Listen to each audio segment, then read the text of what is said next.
Kapag mahal mo motor mo, siyempre, bilan mo ng bagong pyesa kahit hindi alam ng asawa mo. Ganun ang sikreto. Para pag uwi niya ng bahay, naikabit mo na yung bago mong pyesa. Wala na sa magagawa dahil nandyan na yan naikabit mo na. Ang galit niya, patagusin mo lang sa kabila mong tainga. Maya maya, wala na yan. Sheesh, pop ka muna. Ang bango ng bagong number 5 ko.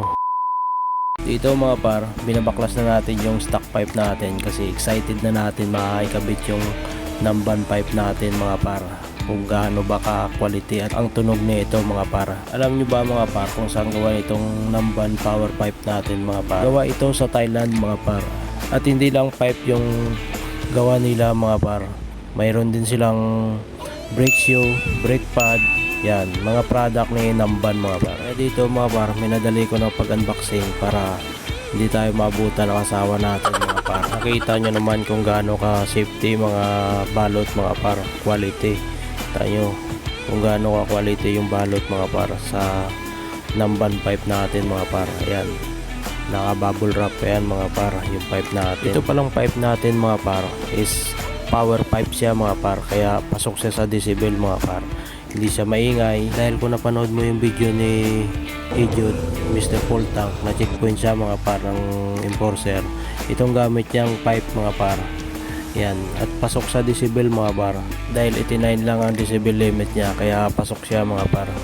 Dahil kakaparistro niya lang, yan yung sukat ng ano niya mga par, ng Namban pipe. Ang pagkakalam ko, ang bawal doon is stock pipe at pinapakalkal mo. Ito mga par is aftermarket siya, kaya good siya mga par at hindi siya maingay, hindi siya masakit sa tainga. Hindi ko naman din na lahat ng aftermarket ay pwede ikabit mga par, kasi ang ibang aftermarket ay sobrang maiingay naman mga par, kaya hindi ko sinasabi na pwede sila at pwede ikabit mga par. Paki-comment nga mga par kung sino mga naka power pipe dito, kung tama ba yung sabi ko, kasi hindi ko naman sinasabi na may alam ako sa mga ganyan.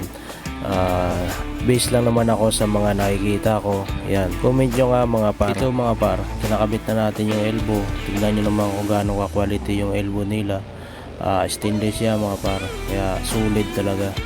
Yan, malapit na tayo dito matapos mga par. Sound check natin mamaya yan mga par, kung maingay ba o katamtaman lang. Sound check natin yan mamaya mga par. Malapit na ito matapos mga par. Yan natin.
Comment nyo nga mga par kung sa tingin nyo maingay ba o katamtama lang yung tunog niya.